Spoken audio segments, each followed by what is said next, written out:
Selesai sholat maghrib, Raisa mencari ponselnya.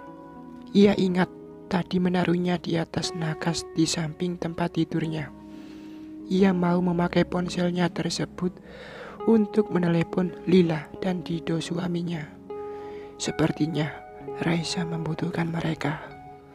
Malik memberinya lagi pekerjaan, membuat gorden untuk beberapa unit apartemen di Cikarang. Jumlahnya cukup banyak, dan Pak Yudis jadi menjahit seragam panitia pernikahan adiknya pada Raisa. Sebanyak 25 baju. Belum lagi pelanggannya yang datang setiap hari. Tidak tega menolak orang yang sudah datang ke tempatnya. Rencana Raisa, Lila membantu menjahit pakaian, sedangkan Dido fokus menjahit gorden. Raisa punya ruang kosong di lantai atas sanggar jahitnya. Di sana ada ruangan luas, bisa dipakai untuk menjahit gorden. Nanti Raisa membeli tambahan mesin jahit untuk itu. Dan juga ada satu kamar tidur serta ada kamar mandi. Nanti Lila dan Dido bisa menempati kamar tersebut. Raisa berharap dengan adanya Lila dan Dido, ia tidak keteteran mengerjakan semua pesanan yang masuk. Tapi kemana ponselnya?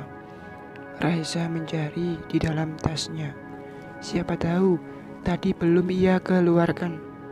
Namun tidak ada. Ras masuk dengan ponsel Raisa di tangannya.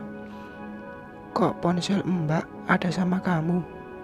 Ras tertawa kecil sambil duduk di kursi di kamar itu. Sini Mbak, aku beritahu sesuatu.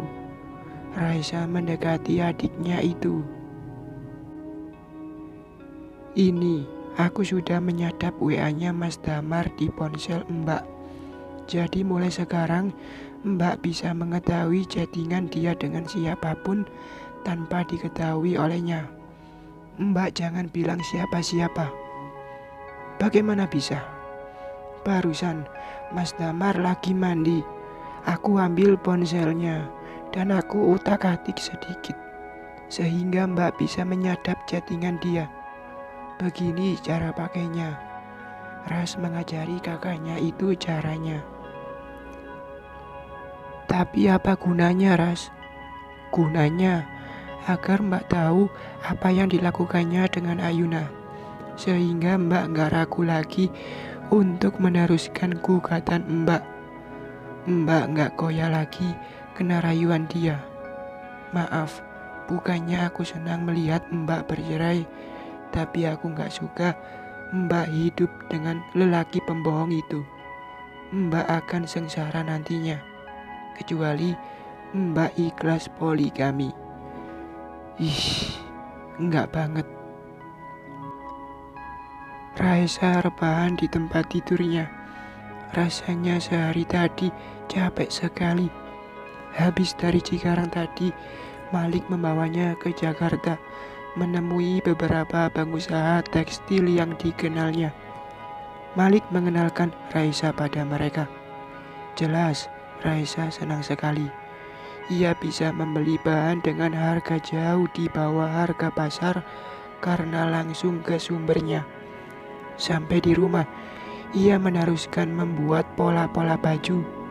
Nanti Hanum yang memotong lalu menjahitnya dengan dibantu oleh ibunya.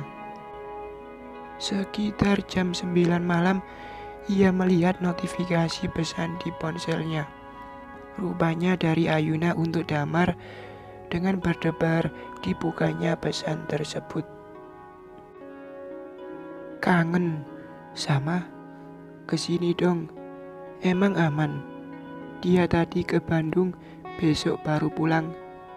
Senangnya aku kesana sekarang ya. Kamu harus sudah pakai lingerie yang aku belikan itu. Siap bos.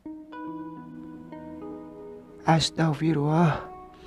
Raisa mengusap dadanya, menenangkan deburan yang tak beraturan di sana. Dengan menguatkan hatinya, Ia menunggu sampai Damar keluar dari kamarnya. Begitu terdengar pintu kamar Damar terbuka, Raisa juga melangkah keluar kamar. Damar yang berjalan pelan sambil menenteng ransel berisi pakaiannya, terkejut melihat kemunculan istrinya. Raisa diam saja sambil menatap tajam pada Damar, membuat Damar jadi gugup. Tapi ia tidak mau pertemuannya dengan Ayuna malam ini batal. Dari Raisa sudah lama ia tidak mendapat haknya. Masa dengan Ayuna juga tidak dapat?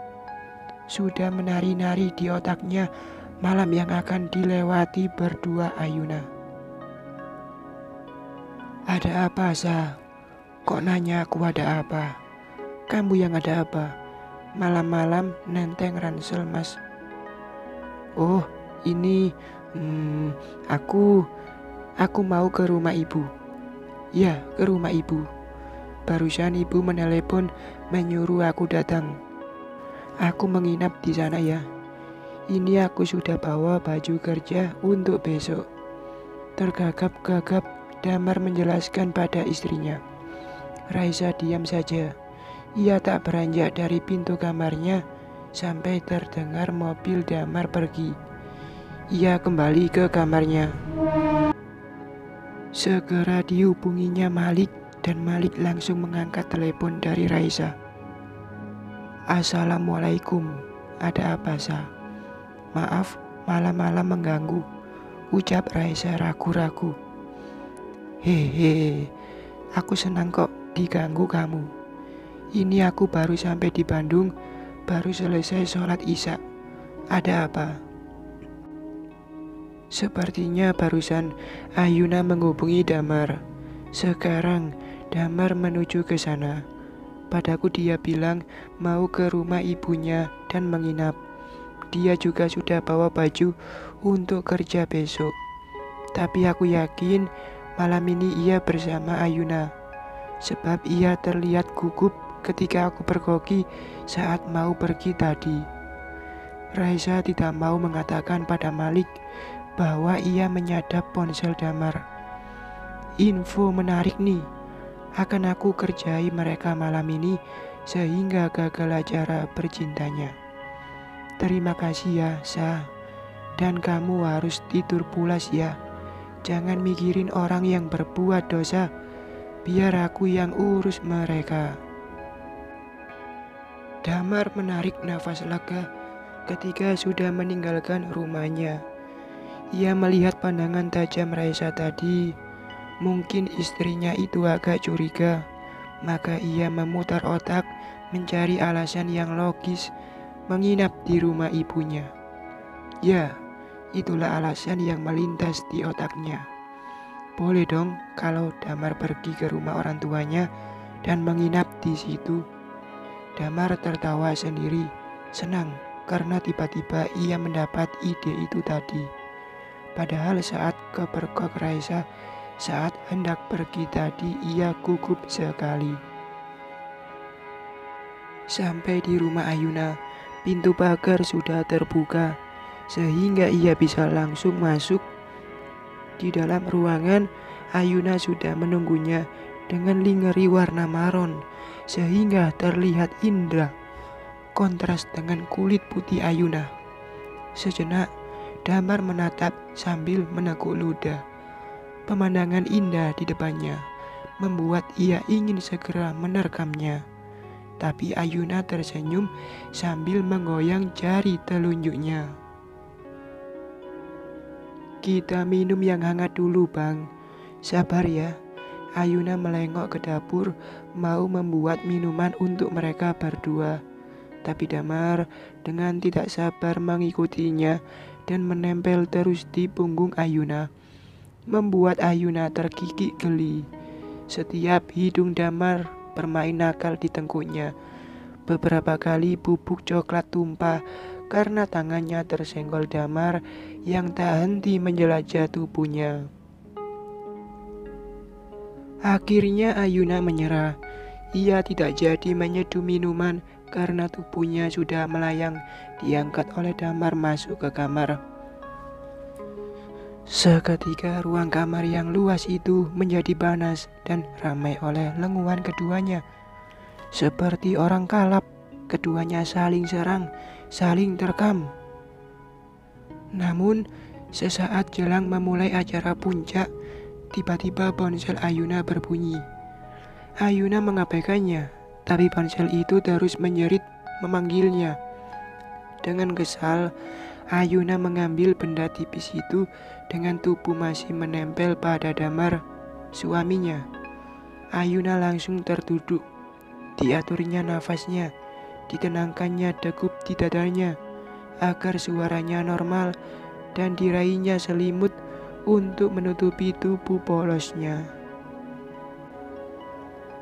Ada apa malam-malam? Malik meneleponnya. Hampir tidak pernah Malik menghubunginya malam-malam saat ia di luar kota. Begitu juga Ayuna, tidak pernah menelpon suaminya saat jauh. Mereka hampir tidak pernah saling mesra di telepon. Telepon bagi Malik dan Ayuna betul-betul hanya untuk berkomunikasi hal-hal penting saja. Hanya untuk memberitahu bahwa Malik tidak pulang karena harus langsung ke Bandung atau ke Samarinda. Bahkan kalau mau pulang pun ia jarang memberitahu Ayuna. Tiba-tiba sudah ada di rumah. Assalamualaikum Bang, sudah sampai di Bandung. Waalaikumsalam. Yuna, tolong ambilkan berkasku di map biru di ruang kerjaku. Tolong difoto dan kirimkan padaku sekarang ya. Aku tunggu, penting sekali. Terdengar suara Malik seperti tergesa-gesa. Iya Bang, Ayuna mendengus setelah menutup sambungan ponselnya. Kesal sekali rasanya, acara panasnya terusik. Dengan tubuh polosnya, Ayuna masuk ke ruang kerja suaminya mencari apa yang diminta Malik tadi dengan damar terus menempel di punggungnya. Betul-betul seperti manusia purba keduanya. Ayuna menyusun berkas-berkas itu di meja. Cukup banyak rupanya, dan ia harus memfotonya satu persatu. Cepat-cepat ia kerjakan agar cepat selesai dan cepat memulai permainannya dengan damar, sehingga tanpa sadar saat memfoto beberapa berkas terlihat tangan damar di foto tersebut. Akhirnya selesai juga. Dengan tak sabar, damar mengangkat tubuh Ayuna kembali ke kamar, kembali memulai permainan mereka dengan lebih dahsyat dari yang tadi. Namun, baru saja miliknya menyentuh milik Ayuna, ponsel Ayuna kembali berbunyi. Dengan kesal, damar menarik dirinya dan bergulir ke samping Ayuna. Telepon dari Malik lagi. Yuna, terima kasih berkasnya. Aku nggak jadi ke Bandung. Aku baru selesai rapat. Sudah terlalu malam. Jadi aku putuskan pulang saja. Kamu jangan kunci pintu pagar ya. Ini aku sudah jalan mau pulang. Ayuna terlonjak kaget. Suaminya mau pulang. Bang Damar. Aduh. Bang Malik mau pulang sekarang. Cepat pergi Bang. Cepat. Dia sudah dekat. Damar juga terkejut. Batal deh acaranya dengan Ayuna malam ini. Padahal sudah setengah jalan tadi. Katamu dia ke Bandung. Barusan dia bilang tidak jadi ke Bandung karena ia baru selesai rapat dan hari sudah larut. Jadi ke Bandungnya besok pagi. Dasar laki-laki pelin-pelan, gak punya prinsip. Ngomongnya berubah-ubah. Acara kita berantakan jadinya. Damar ngomel panjang pendek sambil mengenakan pakaiannya.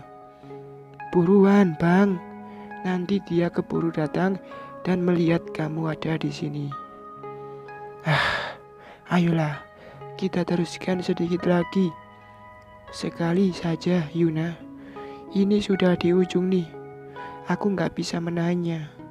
biarin dia melihat kita, jadi kita bisa segera menikah. Ayuna menarik nafas panjang. Janganlah bang, gak enak kalau keberkok. Nanti kita diajar pula oleh suamiku. Untuk menikah, kita harus punya persiapan bang. Gaji kita berdua tidak seberapa bang. Aku mau mengeruk hartanya dulu sebanyak-banyaknya. Nanti, kalau kita sudah dapat hartanya, baru aku minta cerai darinya dan kita menikah, ujar Ayuna. Damar membulatkan matanya. Pintar juga si Ayuna ini. Damar malah tak kepikiran seperti itu. Baginya, dapat bercinta dengan Ayuna sudah membuat hatinya puas. Ternyata Ayuna lebih cemerlang lagi pemikirannya. Damar sadar bahwa gajinya kecil. Sudah dikurangi untuk bayar cicilan mobil, hanya tinggal sedikit. Itu pun harus ia bagi untuk orang tuanya. Selama ini, Raisa lah yang memenuhi semua kebutuhan rumah tangga mereka. Bahkan, kalau Damar kehabisan uang sebelum gajian, Raisa selalu mentransfer sejumlah uang untuk Damar. Dan gilanya, setahun belakangan ini, uang yang diberikan Raisa itu ia pakai untuk bayar sewa kamar hotel untuk berkencan dengan Ayuna. Semoga usaha Ayuna berhasil, sebab sebentar lagi ia akan bercerai dengan Raisa. Otomatis tidak ada lagi yang menyokong keuangannya. Ayo cepetan bang. Ayuna menarik Damar agar bersegera. Iya. Damar mengulur tangannya, menyentuh puncak dada Ayuna yang terbuka dan menantang. Bermain sejenak di sana, lalu menggigitnya dan mengisapnya sedikit. Terpaksa, malam itu ia beneran pulang ke rumah orang tuanya. Padahal tadi ia ngomong begitu hanya sebagai alasannya saja pada Raisa. Nanti di jalan akan ia pikirkan alasan apa yang harus ia berikan pada orang tuanya. Paling orang tuanya mengira ia bertengkar dengan Raisa. Sudahlah. Damar ingin buru-buru sampai, lalu menuntaskan sendiri hasratnya yang tadi terputus. Sementara dalam sebuah kamar tidur mewah di Bandung, Malik tertawa terkekeh-kekeh, mempelototi CCTV rumahnya yang di Bekasi yang terkoneksi dengan laptopnya. Ia melihat Damar tergopoh-gopoh pergi meninggalkan rumahnya. Rasain, pusing gak tuh? Permainannya terputus sebelum kelar. Dan kamu Yuna, selamat begadang, menunggu aku datang. Sekarang aku mau tidur pulas. Malik mematikan laptopnya dan menarik selimutnya, mengusir hawa dingin kota Bandung. Menyuruh Ayuna mengirimkan foto-foto berkas kerjanya tadi. Sengaja dilakukan Malik untuk mengacaukan kencan penuh dosa istrinya dan Damar. Padahal ia tidak memerlukan berkas tersebut, karena saat itu Malik sudah berada di rumahnya yang nyaman di Bandung. Begitu menerima telepon dari Raisa tadi, ia langsung membuka laptopnya dan melihat aplikasi CCTV rumahnya yang di Bekasi. Ia langsung menyoroti ruang kamar tidurnya. Terlihat istrinya dengan Damar baru memulai permainan mereka. Maka buru-buru Malik meneleponnya, menyuruh mengambilkan berkasnya. Dan ketika keduanya sudah memulai kembali, Malik menelpon lagi dengan mengatakan bahwa ia tidak jadi ke Bandung dan segera akan sampai di rumah. Ucapan Malik di telepon itu sukses membuat kedua orang itu panik dan Damar terbirit-birit meninggalkan rumah Malik. Bukan Malik tidak sakit hati melihat pengkhianatan istrinya itu. Ia sangat sakit hati dan sangat merasa dihina oleh istrinya itu. Rasanya saat itu juga Ia ingin menceraikan istrinya itu. Tapi perkenalannya dengan Raisa membuat ia berubah pikiran. Sepertinya asik juga kalau Malik dan Raisa kompak mengerjai Ayuna dan Damar sebelum akhirnya mereka masing-masing bercerai. Malik membaringkan dirinya di tempat tidurnya di rumah kediamannya di Bandung. Sejak ia tahu istrinya main gila dengan lelaki lain, tak pernah lagi ia menyentuh istrinya itu. Kalau di Bekasi, ia tidur di ruang kerjanya yang luas. Di sana, selain ada meja kerjanya, juga ada sebuah tempat tidur dan lemari pakaiannya. Ayuna tidak pernah menanyakan hal tersebut. Mungkin dia pikir Malik memang sedang banyak pekerjaan sehingga selalu letih setiap pulang ke rumah. Sesekali Malik tidur seranjang dengan Ayuna, tapi ia tak menyentuhnya sama sekali. Bagi Malik, lebih baik ia menahan diri tidak menggauli istrinya. Di samping ia jijik karena istrinya sudah digauli lelaki lain, ia juga tidak mau seandainya Ayuna hamil, akan bingung nanti dari benih siapa itu berasal. Bersambung.